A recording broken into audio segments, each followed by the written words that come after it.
Hi dears, good morning. ഇന്നത്തെ ബ്രേക്ക്ഫാസ്റ്റിൻ്റെ final സെറ്റപ്പാണേ. മില്ലറ്റ് ദോശ.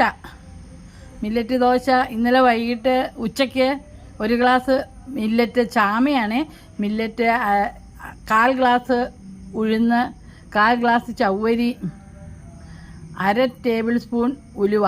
ഇത്രയും വെള്ളത്തിലിട്ട് 3 മണിക്കൂർ കുതിർന്നതിന് ശേഷം ഉപ്പും ചേർത്ത് അരച്ചു വെച്ചിരിക്കുന്ന ബാറ്ററാണ്. രാവിലെ അതിലേക്ക് 2 കുരുമുളകും ഇട്ടു, അല്പം മല്ലിയിലയും ഇട്ടു. ഇനി ദോശ ഉണ്ടാക്കിയാൽ മതി. 4 ദോശയ്ക്കുണ്ട്, ഞങ്ങൾക്ക് 2 ദോശ വീതം.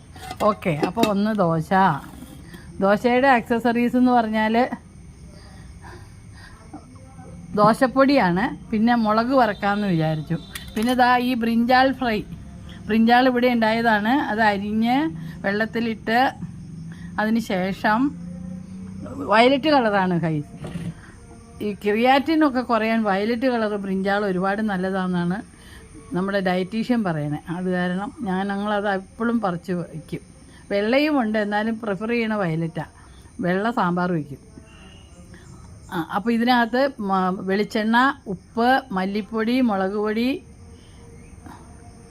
അല്പം മസാലപ്പൊടി, മഞ്ഞൾപ്പൊടി ഇത്രയും ചേർത്ത് കുഴച്ച് വെച്ചിരിക്കുകയാണ്. ഒന്ന് പാകം വരാൻ 10 മിനിറ്റ് കഴിഞ്ഞിട്ട് ഫ്രൈ ചെയ്യുമ്പോൾ കാണിച്ചു തരാം. പിന്നെ ഇന്നത്തെ മെഴുക്ക് പുരട്ടി ബീറ്റ്റൂട്ട് പുഴുങ്ങി ചൂടാറിയപ്പോൾ കട്ട് ചെയ്ത് വെച്ചിരിക്കുകയാണ്. പൊട്ടറ്റോയും അതുപോലെ തന്നെ. അപ്പോൾ ഇതാണ് മെഴുക്ക് പുരട്ടി. അതിനകത്ത് ഇടാനായിട്ട് സവാള 2 വെളുത്തുള്ളി, കാന്താരിമുളക് അതിങ്ങനെ അരിഞ്ഞു വെച്ചിട്ടുണ്ട്. പിന്നെ അതിൻ്റെ കൂടെ 4 ബീൻസ് ഇട്ട് ഗൈസ്. ഇവിടെ ഉണ്ടായിരുന്നു, അത് കാരണം ഇട്ടതാണ്. അപ്പോൾ അത്രയാണ്. പിന്നെ ഒരാൾക്ക് ഇവിടെ മസാല ദോശ തിന്നാൻ കൊതി. അപ്പോൾ എന്നാൽ നാളെ ഉണ്ടാക്കി തരാം. കോഫി ഹൗസിൽ പോകണമെന്ന് പറഞ്ഞു. കോഫി ഹൗസിൽ പോകണ്ട, കോഫി ഹൗസ് ഇവിടത്തേക്ക് വരുത്താം എന്ന് പറഞ്ഞു.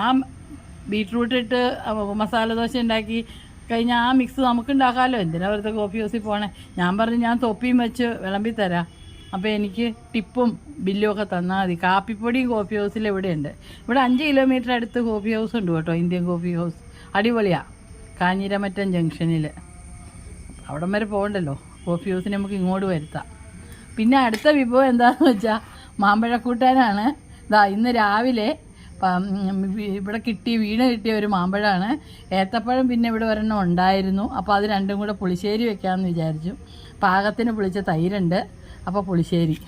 പിന്നെ പാവയ്ക്ക തീയൽ എന്ന് പറഞ്ഞാൽ പാവയ്ക്കയും ചുവന്നുള്ളിയും അരിഞ്ഞ് വെച്ചിട്ടുണ്ട്. അരിഞ്ഞ് വെള്ളം വാഴാൻ വെച്ചു.